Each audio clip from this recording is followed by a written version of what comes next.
Nadia Mustika tampak pilu meminta maaf kepada anak pertamanya yang baru lahir. Pasalnya, Nadia terpaksa harus jauh dari sang bayi yang baru saja dilahirkannya.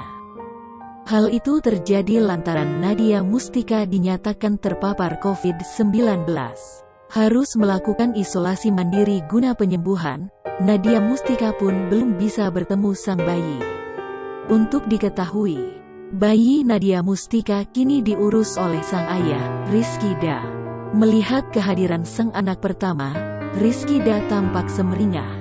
Melalui laman media sosialnya, Rizky membagikan kabar bahagia itu dengan caption penuh syukur.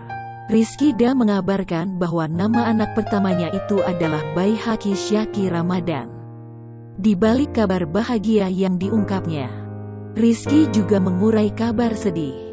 Guna kesembuhan sang istri, Rizky Da pun meminta doa kepada halayak.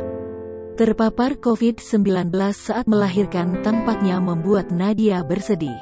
Pasalnya, Nadia tak bisa langsung mengurus terlebih menggendong sang bayi. Sambil membagikan foto sang bayi, Nadia Mustika meminta maaf kepada Baihaqi.